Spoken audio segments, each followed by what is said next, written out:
Bienvenidos en esta mañana de domingo, así comenzamos este tiempo de compartir la palabra del Señor.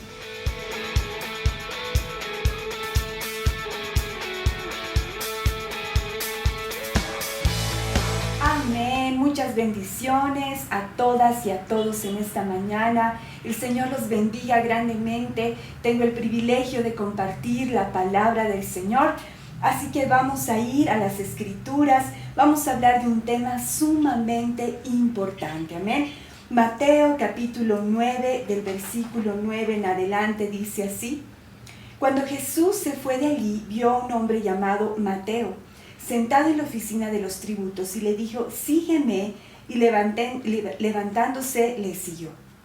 Y sucedió que estando él sentado a la mesa en la casa, he aquí muchos recaudadores de impuestos y pecadores llegaron y se sentaron a la mesa con Jesús y sus discípulos. Y cuando vieron esto, los fariseos dijeron a sus discípulos: ¿por qué come vuestro maestro con los recaudadores de impuestos y pecadores? Al oír él esto, dijo: los que están sanos no tienen necesidad de médicos, sino los que están enfermos. Mas id y aprended lo que significa misericordia quiero y no sacrificio, porque no he venido a llamar a justos, sino a pecadores. Amén. Lo cierto es que el Señor Jesús, dice la Escritura, ha venido por los enfermos, por los quebrantados, ¿no? Y si nosotros analizamos este pasaje, Mateo era uno de los discípulos que el Señor escogió. Era un hombre que se dedicaba a recaudar los impuestos, es decir, trabajaba en ese tiempo para el gobierno. El pueblo del Señor no veía bien al gobierno que estaba en ese momento, porque los oprimían con impuestos que eran sumamente grandes, no más allá de sus fuerzas, y aparte los habían invadido y era una situación muy complicada políticamente, ¿no? Y Mateo trabajaba, se puede decir, en contra, si se puede decir, del pueblo del Señor. Y era una persona que nadie, se puede decir, quería, porque en ese tiempo el pueblo del Señor no toleraba todas las injusticias que estaban viviendo, y por lo tanto los recaudadores de impuestos era lo peor que podía existir. Y si tú trabajabas de eso, estabas traicionando a tu pueblo, a tu gente, etcétera, etcétera, etcétera.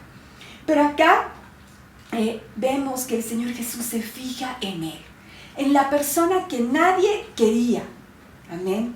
Y yo no sé si tú te identificas con esto, pero yo sí. Mateo, ¿no? Después de que él siguió al Señor con todo su corazón, él lo invita al Señor a su casa, ¿no? Y eso lo podemos ver en Marcos, ¿no? Lo invita al Señor a su casa y dice que estaban ahí además muchos recaudadores de impuestos, estaban ahí, dice, personas pecadoras, ¿no? Y ahí estaban sentados con el Señor Jesús en la mesa, ¿no? Y estaban ahí y de repente los fariseos lo ven al Señor, ¿no? Comiendo con estas personas que nadie quería, y les dice cómo el Señor Jesús come con recaudadores de impuestos y con pecadores. Y ahí el Señor les dice la frase más impresionante, les dice: los que están sanos no tienen necesidad de médico, sino los que están enfermos. Y les dice: yo quiero que aprendan misericordia y no sacrificio. Dice: no he venido a llamar a justos, sino a pecadores. Vemos al Señor Jesús juntándose con la gente que nadie quería juntarse, ¿no? Incluso hablándoles de los misterios del reino de Dios a las personas completamente rechazadas, ¿no? Y acá el Señor, lo que Él desea es de que de igual manera aprendamos esta parte que dice: misericordia quiero y no sacrificio. El Señor Jesús viene y vino por los perdidos, por los enfermos, ¿no? Y es acá donde nosotros tenemos que cuestionar el trabajo que nosotros hacemos como hijos del Señor. Y no te digo tan solo como iglesia, ¿no? Ya sea nacionalmente, internacionalmente, localmente, ¿no? Sino que ¿qué es lo que nosotros estamos haciendo para llamar a esos perdidos, esos enfermos? ¿Qué estamos haciendo para que el Señor Jesús haga el mismo milagro que hizo con nosotros? ¿No? Y acá lo que Él desea es de que entendamos que Él quiere que tengamos misericordia de las personas y los llevemos a Cristo. Amén. Entendamos que el Señor tiene un corazón para las personas que no lo conocen, porque de la misma manera tuvo un corazón para con nosotros. Recordemos que de dónde el Señor nos ha sacado y de qué manera Él se fijó en nosotros. Amén.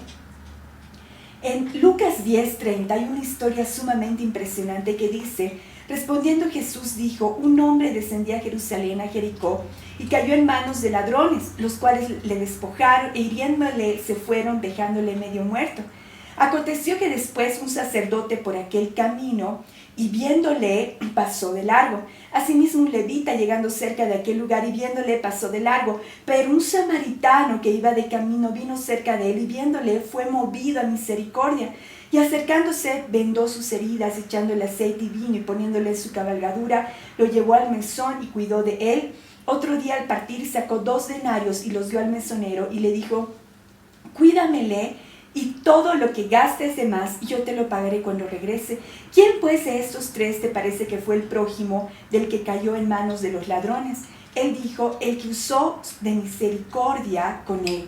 Entonces Jesús le dijo: ve y haz tú lo mismo. Y estas palabras son igual para nosotros, ¿no? Y acá está hablando de que un hombre había sido herido en el camino, pero aquellos que tenían la palabra del Señor, los levitas, los sacerdotes, dice que pasaban delante de él, lo miraban todo herido y se pasaban de largo. Pero un samaritano, dice, se conmovió, lo llevó, sanó sus heridas, lo llevó a un, se puede decir, a un hotel, ¿no? Si lo ponemos en los términos que podamos entender. Y ahí le dijo: cuídenlo, pagó todo lo que debía de pagar, yo cuando vuelva de viaje voy a seguir pagando lo que él gaste. Y actuó en misericordia, ¿no? Y yo sé que a veces nosotros al caminar por las calles no vemos, ¿no? Incluso sí vemos a personas botadas en la calle, ¿no? Por el alcohol, porque es una maldición terrible en nuestra nación, por la cual yo te invito a que tú ores rompiendo todo eso. Pero a veces no usamos nuestra mirada, nuestros ojos espirituales, ¿no? Entonces pasamos por la calle y vemos a la gente normal, ¿no? Hasta juzgamos, ¿no? A veces decimos estos pecadores que no se vuelven al Señor, ¿no? O hasta a veces, ¿no? Nos ponemos en la pelea y no estamos entendiendo que estamos en un mundo lleno de personas que han sufrido como el hombre de la historia del buen samaritano, ¿no? Y que necesitan que alguien les vende sus heridas, que les hable de Cristo, que les tenga paciencia, así como tuvieron con nosotros. Entonces acá el Señor dice en el versículo 37, entonces Jesús le dijo: ve y haz tú lo mismo. Y este es un llamado, porque el mayor regalo que les podemos dar a las personas, más que económicamente, más que una amistad ocasional, o más de lo que podamos nosotros darles, es el Evangelio. Es que ellos reciban al Señor Jesús. Es que ellos conozcan al Señor Jesús. Y yo sé que ahora no estoy hablando a personas que no saben cómo es quizás predicar el Evangelio. Ahora vamos a hablar un poquito más de eso, desarrollarlo un poquito más. Pero en realidad yo estoy hablando a tu espíritu. Porque yo sé que esta tarea muchas veces es difícil por N motivos, ¿no? Es algo tedioso, es algo que quizás la mayoría de las personas no quiere, un ministerio que la mayoría de las personas es como que lo pasa de largo, ¿no? Y acá queremos realmente agradecer y bendecir la labor que todo este tiempo que Sarita ha estado haciendo con el evangelismo. E invitarte a que este es el año donde realmente nos levantemos para llevar el evangelio del Señor. Amén. Y recuerda que nuestra mirada tiene que estar puesta en lo que Él puede hacer en las vidas y en las personas. El Señor Jesús se acercaba a las personas que nadie quería acercarse, a leprosos y endemoniados, ¿no? En Marcos 5 hay una historia que a mí me conmueve el corazón. El versículo 1 dice: vinieron al otro lado del mar, a la región de los Gadarenos, y cuando salió él de la barca, enseguida vino a su encuentro de los sepulcros un hombre con un espíritu inmundo, que tenía su morada en los sepulcros, y nadie podía atarle ni aun con cadenas, porque muchas veces había sido atado con grillos y cadenas, mas las cadenas habían sido hechas pedazos por él y desmenuzados los grillos, y nadie le podía dominar. Y siempre de día y de noche andando, dando voces en los montes y en los sepulcros e hiriéndose con piedras. Cuando vio pues a Jesús de lejos, corrió y se arrodilló ante él. Acá lo cierto es de que vemos al hombre, la famosa historia del hombre endemoniado, ¿no? Que era terrible, los demonios que lo dominaban, ¿no? Él vivía en los sepulcros, la gente lo había expulsado de la comunidad, ¿no? Él incluso lo habían tratado de atar, ¿no? Él rompía todas las cadenas porque la persona endemoniada, muchas veces el demonio actúa de una fuerza sobrenatural en la vida, y lo que pretende el demonio es destruir esta vida, ¿no? Destruir esta vida, y lo estaba logrando, ¿no? Hasta que el Señor Jesús llegó a él. Yo no sé qué es lo que tú has tenido que pasar para realmente llegar hasta donde estás. Yo no sé si tú eras como una persona de esta manera. Yo me convertí a los 15 años, ¿no? Y uno dice, ¿qué tantos pecados uno puede cometer hasta esa edad, ¿no? Pero yo sentía, cuando me había convertido, de que el Señor me había sacado del pozo más profundo en mi vida. Y realmente, si una persona que quizás no ha tenido mucho recorrido de vida, muchas heridas, muchos traumas, ¿no? Que uno puede tener en la vida, uno sí los tiene, todos los tenemos de diversas maneras, pero yo sentía que somos todos los que estamos ahí, los que hemos estado ahí, ¿no? Y voy a hablar como si fuéramos en general, a pesar de que ya nos hemos convertido muchos de nosotros, pero somos todos los que estamos en una situación así. Y quizás tú no te veías así, pero cuando llegaste a Cristo, tú dijiste, Dios me ha salvado de esto. Quizás tú eres una persona a la cual todo el mundo rechazaba, que nadie quería, o que te han fallado tanto en la vida, te han herido tanto, ¿no? Emocionalmente más que todo, o incluso has llegado hasta condiciones deplorables, quizás vicios, ¿no? Yo te digo, Dios te puede hacer libre de cualquier vicio, ya sea alcohol, tabaco, o incluso eras una persona que se entregaba su corazón a muchas personas, violando quizás un pacto matrimonial que tú tenías, ¿no? O haciendo cosas que realmente han destruido tu hogar, tu familia. Jesús se acercaba a ellos. Amén. Jesús los amaba y nos amaba a tal cual nosotros hemos sido, sin juzgarnos, sin condenarnos, poniendo su hermosa mirada en nosotros. Amén. Y lo hizo contigo, lo hizo conmigo, lo hizo con muchas personas. ¿A cuántos los sanó de enfermedades? Jesús tiene una mirada distinta del que nosotros vemos este mundo. Jesús mira las cosas de una manera completamente distinta. Amén.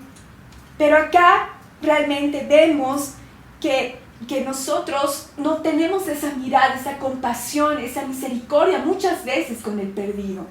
Y pasamos de largo, ¿no? Como la historia del buen samaritano, decimos que otro le ayude, otro le hable, otro ministerio específico que le diga, ¿no? Y no hacemos nada por salvar a estas personas. Lo que el Señor quiere es que tengamos su mirada y veamos a las personas como Él las veía, a los leprosos, a los endemoniados, que Él se acercaba, a los enfermos, a las mujeres, ¿no? Que nadie quería ni perdonar, porque en ese tiempo la mujer sufrió una opresión social muy fuerte. Ella no era nada, a veces si no estaba casado, no tenía hijos, no tenía derecho a nada, ¿no? Pero vemos que el Señor, a lo largo de la historia de la Biblia, Él siempre ha reivindicado a la mujer.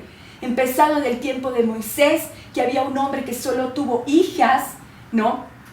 Y por ley ninguna podía heredarlo a su papá, ¿no? Pero ellas se pusieron firmes, hablaron a Moisés y el Señor les concedió a ellas ser las herederas. Y así historias que vemos que realmente el Señor era bueno con las personas que quizás eran las más oprimidas por la sociedad, ¿no? A los esclavos, ¿no? Y se habla mucho de los esclavos y uno se confunde, pero ¿acaso Dios permitía la esclavitud? Dios nunca permitió la esclavitud de nadie.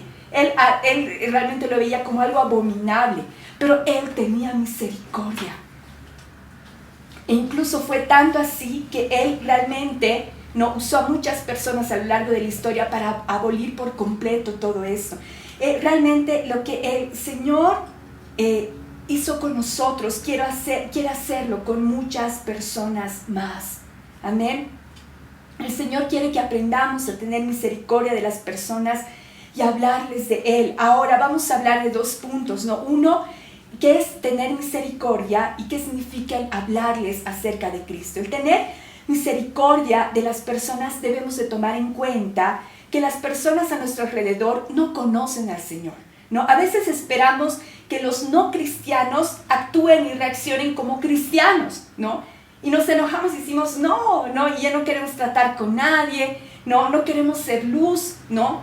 Pero ellos en realidad no saben lo que hacen. Lucas 23:33 dice, cuando llegaron al lugar llamado de la calavera, le crucificaron allí y a los malhechores, uno a la derecha y otro a la izquierda. Y Jesús decía, Padre, perdónalos porque no saben lo que hacen. Y repartieron entre sí sus vestidos, echando suertes, ¿no? Y aquí el Señor Jesús nos explicó cómo Él veía a los pecadores, pese a que Él estaba sufriendo. ¿Cuántas veces hemos sufrido por el mundo? Muchas cosas, ¿no? En la oficina porque eres cristiano, etcétera, ¿no? Y muchas en tu familia cercana, tus amigos te han podido dejar, lo que sea que te hayan podido hacer, y el Señor Jesús lo sufrió igual. Pero acá Él decía, Padre, perdónalos, porque no saben lo que hacen. Y es así como nosotros tenemos que ver a las personas. Señor, perdónalos, no saben lo que están haciendo, necesitan conocerte. Amén. Otra cosa que vamos a considerar, tomar en cuenta, es de que no estamos llamados a juzgar a las personas, sino a salvarlas, ¿no? Y a veces, lo primero que a veces hacemos, ¿no?, es cuando conocemos una persona que está realmente haciendo cosas indebidas, no queremos que a veces obedezcan la palabra, pero ellos no van a obedecer la palabra porque no conocen al Señor. Cuando conozcan al Señor, la van a obedecer la palabra. Amén. Lo que tienes que hacer, y yo te aconsejo, es que tú muestres y seas luz y muestres mucho amor, mucha paciencia, mucha comprensión, ¿no? Pero sobre todo, que los lleves a Cristo y que seas luz. Y eso va a implicar que tú tengas un reto en tu vida de dar un buen testimonio donde vayas, en tu casa, en tu familia. Yo sé que a veces el enemigo va a atacar, así tengas un buen testimonio como a Daniel, ¿no? Te va a buscar lo mínimo para acusarte, ¿no? Para echarte al foso de los leones, etcétera, ¿no? Lo mínimo que tú hagas. Sí estamos en un mundo así, pero tienes que recordar de que tú lo haces por el Señor y que debes de ser luz. Amén. Mateo 9:12 dice, al oír él esto, dijo, los que están sanos no tienen necesidad de médicos, sino los que están enfermos. Eso lo leímos anteriormente, lo estoy volviendo a decir, ¿no? ¿Por qué? Porque nosotros no estamos llamados a juzgar a las personas, sino a salvarlas y a sanarlas. Amén. Además, como te decía, estamos llamados a ser luz. Mateo 5:16 dice, de la misma manera, su conducta debe ser como una luz que ilumine y muestre cómo se obedece a Dios. Hagan buenas acciones, así las verán los demás y alabarán a Dios, el Padre de ustedes que están en el cielo. Aquí es muy importante, ¿no? Realmente la palabra dice que una vez que te conviertes, como después tienes que procurar ser luz del mundo y mostrar cómo se obedece al Señor, ¿no? Y a veces nosotros tendemos igual muchas veces a juzgar a las personas que se han alejado, ¿no?, por mucho tiempo, quizás qué proceso estarán viviendo en sus vidas, qué situaciones están pasando, ¿no? Pero acá nosotros estamos llamados a tener misericordia, a acercarlas a Cristo, amén, a llevarlas a Cristo. Ahora, hemos hablado un poquito de lo que es la misericordia con las personas. Ahora vamos a hablar sobre evangelizar a las personas. ¿Y qué es lo más importante? En otras palabras, evangelizar es contar, esas son las buenas nuevas, lo que Dios ha hecho en ti. Así evangelizar de una manera tan sencilla en la iglesia primera. Por ejemplo, ¿no? La mujer, ¿no?, que era Ana, hija de Fanuel, profetisa, vio de bebé al Señor Jesús y después dijo que corrió y comenzó a contar acerca del niño a todas las personas que ella conocía. la mujer samaritana en el pozo comenzó a contar lo que Jesús había hecho en su vida, ¿no? Y así, de esa manera tan sencilla, hablaban de que Jesús había hecho algo en ellos. Amén. Hay muchas maneras de evangelizar, de predicar el evangelio en las calles, ¿no? Que no es evangelismo persona a persona, que lo cual se lo hace tan perfecto, no tan lindo, no en medio de la congregación, ¿no? Hemos hablado, tú has estado en las clases proféticas, ¿no? Del ministerio profético, el evangelismo profético, ¿no? Que es precioso. Yo quisiera que algún momento lo hagamos, ¿no? Con todos los que estén dispuestos, ¿no? Otra forma de hacer evangelismo son los carteles, ¿no? De señalización, ¿no? Los mensajes en cubos, ¿no? Todas las cosas que hemos podido hacer antes de la pandemia, ¿no? Con una mayor, se puede decir, una mayor firmeza, ¿no? Hay igual evangelismo de servicio, ¿no? Es, por ejemplo, cuando tú te paras en la calle, ¿no? O en algún lugar transitado y les regalas a las personas una Coca-Cola o algo que sea llamativo. Y le dices, te regalo y me dejas hablarte por un momento, ¿no? Por un segundo, ¿no? Y hay muchas otras maneras creativas en las cuales se puede llevar, ¿no? El evangelio. Además, eventos evangelísticos grandes, que también yo te animo a que tú empieces a orar, porque realmente el Señor haga y conmueva a nuestra nación, ¿no? Como le hacían con realmente predicadores, pero así de una gloria del avivamiento, ¿no? Que ellos reunían, llenaban el estadio y no era gente convertida, era gente que no conocía al Señor. Amén. Y se convertían, ¿no? Uno, Reinhard Bonnke, ¿no? Que es un predicador llamado a África, en una de sus reuniones 9 millones de personas se convirtieron al Señor, ¿no? Y ¿qué es lo que tenemos que hacer? Para nosotros es imposible, pero para Dios no hay nada imposible. Pero una de las cosas más poderosas que realmente con el Michael hemos visto que funciona, ¿no? Es el testimonio personal. Amén. Y en realidad las personas creen porque tú te das un tiempo para contar a esa persona lo que Cristo ha hecho en ti. ¿Qué ha hecho en mí el Señor? Eso es lo que tú tienes que contar a la gente, ¿no? Cómo Él te ha ayudado, cómo te ha salvado, ¿no? Porque cuando a veces queremos que las personas puedan comprender y creer lo que está escrito, lo van a hacer, pero a veces después, generalmente cuando uno se convierte, no entiendes exactamente lo que dice la palabra que ha hecho Jesús en ti, ¿no? Eso a mí me pasaba, ¿no? Después lo entendí. Lo que yo sentía era amor y aceptación. Eso me atrajo, ¿no? Y yo sentía que alguien me amaba, que alguien quería estar conmigo para amarme, para sanarme. Era Jesús y yo le abrí mi corazón. Después entendí todos los misterios de la palabra, ¿no? Que es precioso igual el trabajo que se hace en ese sentido, ¿no? Pero acá nosotros debemos, ¿no? Comprender de que ellos van a obedecer quizás después, ¿no? Y aplicar los cambios en su vida después que conozcan al Señor. Por eso el testimonio personal es muy importante. Es muy importante que tú lo digas, lo publiques, lo hables, lo declares.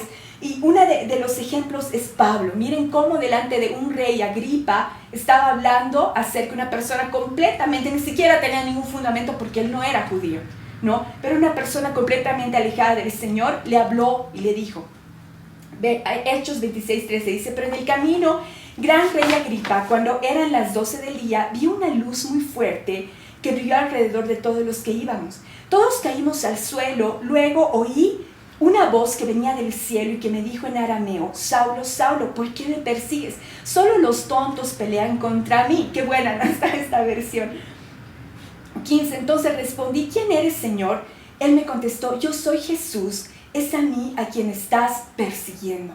Levántate porque me he aparecido ante ti para nombrarte como uno de mis servidores. Quiero que anuncies lo que ahora sabes de mí y también lo que sabrás después. Te enviaré a hablar con los judíos y con los que no son judíos, y no dejaré que ninguno de ellos te haga daño. Quiero que hables con ellos para que se den cuenta de todo lo malo que hacen y para que comiencen a obedecer a Dios. Ellos ahora caminan como si estuvieran ciegos, pero tú les abrirás los ojos. Así dejarán de obedecer a Satanás y obedecerán a Dios. Podrán creer en mí y Dios les perdonará y les perdonará sus pecados, así serán parte del santo pueblo de Dios. Amén. Amén. Y acá no vemos que Pablo realmente estaba haciendo una gran obra delante del Señor, ¿no? Y acá él le hablaba y le decía, esto es lo que me ha pasado, no se ha manifestado de una manera sobrenatural y me ha dicho que yo haga esto. Entonces, ¿cuál era el testimonio que la gente no podía entender? Era que Pablo no era así. Y conocido, él no era así. Él mataba a los cristianos. Él los perseguía. Estaba como que historialmente todo el mundo en ese tiempo sabía que Pablo era así. Hasta que un día cambió. Y eso era lo que a las personas les llamaba la atención. Es decir, tú has cambiado. Tú ya no eres una de esas personas que realmente se ponía, ¿no? Ahora que ya se ponía en contra de las personas que no conocían al Señor, sino tú ahora eres distinto. Y eso es lo que las personas tienen que decir de nosotros. Ese es el testimonio que damos, tanto con nuestro ejemplo, con lo que mostramos en nuestra vida, pero también lo que decimos. Y que empezamos a hablar a las personas acerca del Señor, ¿no? Ahora, todo esto el evangelismo que hacemos, todo debe de estar acompañado de oración, ¿no? Porque nosotros no podemos hacerlo. No podemos llegar al corazón de las personas, no podemos cambiar un corazón de piedra y volverlo un corazón de carne, no podemos ni siquiera atraer que las personas quieran escucharnos. Solo el Espíritu Santo puede hacer eso, ¿no? Y es por eso importante que tengamos mucha paciencia y seamos prudentemente perseverantes. Escucha bien, prudentemente perseverantes. ¿Por qué? Porque es como que si uno prepara la tierra, no esperas que dé fruto, pero a veces un corazón es como un campo, ¿no? Que el Señor lo compara así, ¿no? Y dice que la primera vez que reciben la palabra, el Evangelio, ¿no? Y nosotros conocemos la parábola de la semilla, ¿no? Que es echado en diversos lugares, en diversas formas, no, en diversos terrenos, perdón, pero solo en la tierra buena daba fruto. Pero a veces pensamos que son distintos tipos de personas, pero en realidad yo aprendí de que es una sola persona, ¿no? Primero tienes un corazón completamente, si se puede decir, un mal terreno, ¿no? Entonces apenas te llega el Evangelio y viene el diablo y se roba la palabra. La segunda vez es como que te emocionas, ¿no? Pero los problemas de este mundo te alejan del Señor. Entonces las personas tienen a veces procesos de conversiones largos, ¿no? Entonces, por eso el testimonio personal con las personas que podemos hablar acerca es lo más eficaz, porque esta persona va a saber que tú eres cristiano y cuando ya su corazón esté, se puede decir, más suave, te va a buscar, te va a decir, háblame de Dios, o te va a contar algún problema, ¿no? Y por eso nosotros debemos de ser pacientes y perseverantes. Vamos a ir, por favor, a Romanos 10, de 14 al 15. Dice así: ¿cómo van a invocarlo si no han creído en Él? ¿Y cómo van a creer en Él si no han oído hablar de Él? ¿Y cómo van a oír si no hay quien les anuncie el mensaje? ¿Y cómo van a anunciar el mensaje si no son enviados? No, acá realmente debemos de decirles cómo el mundo no va a creer en Él si no lo han invocado, cómo van a creer en Él si no han oído hablar de Él. ¿Cómo van a oír de Él si no hay nadie que les anuncie el mensaje? ¿No? A veces queremos que crean a primera, ¿no? De primera que yo le digo, ¿no? Decir que crean las personas. Pero hay personas que sí lo van a hacer, pero hay personas que no. Se necesita un movimiento de oración muy fuerte, un terreno, que prepare el terreno de sus corazones. Eso es lo que pasaba en las cruzadas de Reinhard Bonnke, ¿no? Lo que hacían era orar tan fervientemente, ¿no? Eso hacían los evangelistas, ¿no? Preparaban el terreno con oración tan fuerte, ¿no? Que cuando ya les hablaban del Señor, el corazón estaba tan preparado que recibían la primera, ¿no? Y se acercaban a Cristo, ¿no? Pero eso es lo que nosotros debemos de decirle: Señor, tenemos que realmente, que todas las personas de mi nación, mi contexto en el que estoy, la oficina, piensa en todas las personas que conoces, familiares, personas del colegio, de la universidad, personas que tú conoces del trabajo, personas que conoces de todo tipo, ¿no? Que vas a llegar a conocer. Todas esas personas son personas que el Señor ha puesto en tu camino para que tú les hables. Ahora, yo sé que a veces las personas rechazan, yo lo sé bien, no sé bien eso. Nosotros quizás éramos personas que rechazaban en primera instancia, pero hay tantas formas creativas de llegar a estas personas. Lo que yo te aconsejo es que primero ores mucho, mucho, ¿no? Y no te estoy hablando un largo tiempo, ¿no? Porque tampoco tienes que ser muy sabio, que ese tiempo es corto y que no puedes dejar que el tiempo pase, porque yo te digo, las personas que no conocen al Señor se van al infierno. Y tú dices, no, pero es que sí, ¿no? Y a veces eso no pensamos. Amén. Así que yo te digo, yo te invito a que tú le digas, Señor, quiero ser un testimonio en mi vida personal, ¿no? Personal, haya en mí, no más que humanidad, haya tu misericordia. Y esa misericordia me va a mover a que yo realmente tenga una vida que las personas digan, tú eres un buen cristiano, porque no me juzgas, no me tratas mal, me quieres como soy, me acercas a Cristo. Pídele al Señor, Señor, dame oídos para que escuchen mis mensajes.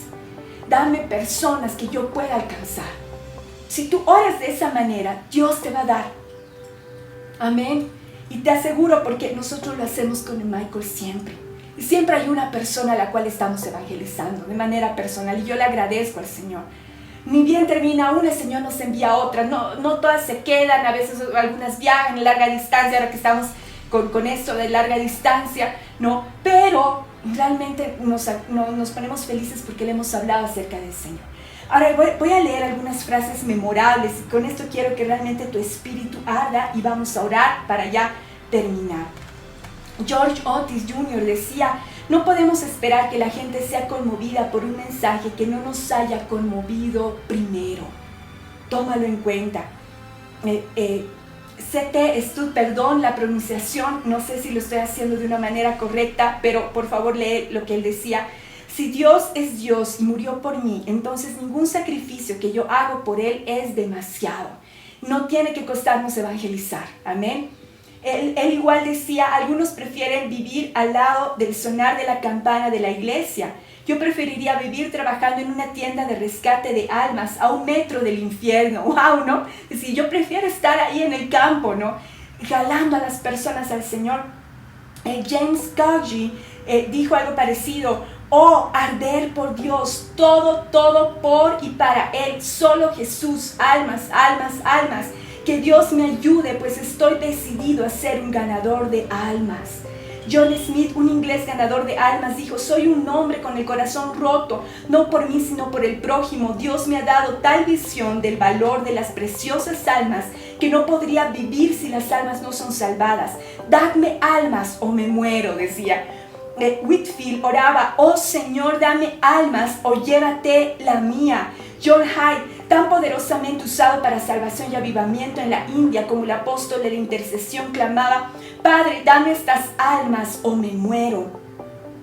John Knox exclamó, Señor, dame Escocia o me muero. ¿Y cuántos dicen eso? No, Señor, dame Bolivia. Amén. Charles Finney dijo en una reunión típica, el Espíritu de Dios vino sobre mí con tal poder que fue como abrir fuego contra ellos. Por más de 1 hora la palabra de Dios vino a través de mí a ellos de una manera que se llevó todo delante de ella. Fue como un fuego y un martillo quebrantando la roca y como una espada que penetró hasta dividir entre el alma y espíritu. Y una convicción general se extendía sobre la congregación entera. Muchos de ellos no podían levantar su cabeza. Se había desatado en esa reunión de Charles Finney, que es famosísima, una convicción de pecado tan fuerte y la gente se entregaba al Señor. Amén. Ahora, ¿quiénes le van a decir, Señor, quiero ser un ganador de almas? Amén. Amado Dios, en este momento queremos pedirte, Señor, que puedas derramar del poder de tu Espíritu, Señor. Que tú nos levantes como personas que realmente, Señor, conocen tu corazón y que ahora, Señor, van a ser instrumentos tuyos para que tú puedas realmente mostrar tu gloria en la tierra. Gracias, Señor, en el nombre de Jesús. Amén. Cuando pienso en todo lo que has hecho, mi alma canta aleluya.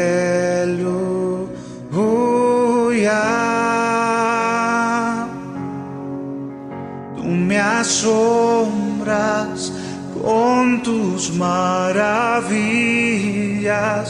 por eso canto aleluya.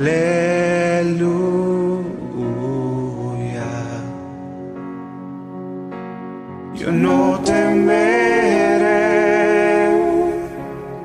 de acercarme, perfume a tus pies. Vengo a entregarte, no me cansaré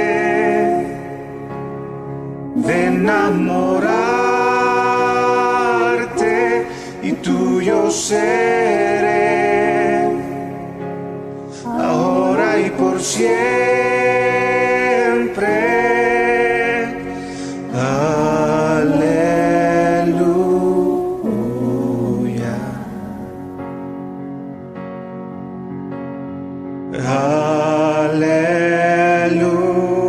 Aleluya. Yo perdido, corriste hasta encontrarme y ahora canto aleluya.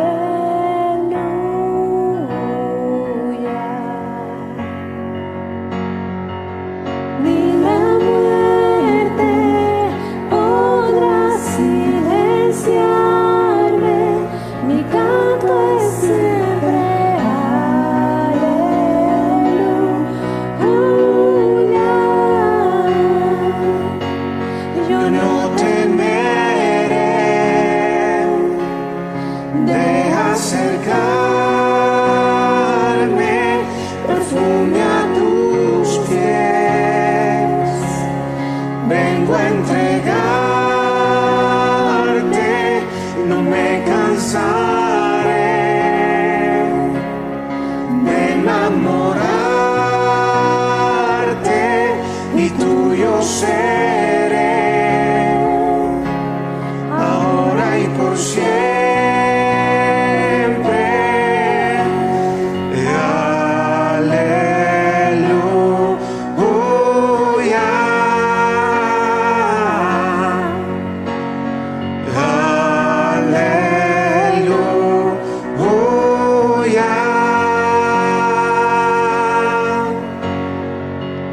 ¿dónde estaría yo si no fuera por tu amor?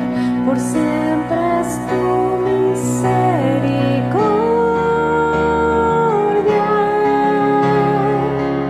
Gracia me rescató, gloria al Rey, Hijo de Dios, por siempre es tu misericordia. ¿Dónde estaría yo si no fuera por tu amor? Por siempre es tu misericordia. Gracia me rescató, gloria al Rey, Hijo de Dios, por siempre es tu misericordia. Yo no temeré de acercarme, perfume a tus pies. Vengo a entregarte, no me cansaré de enamorarte y tuyo seré, ahora y por siempre.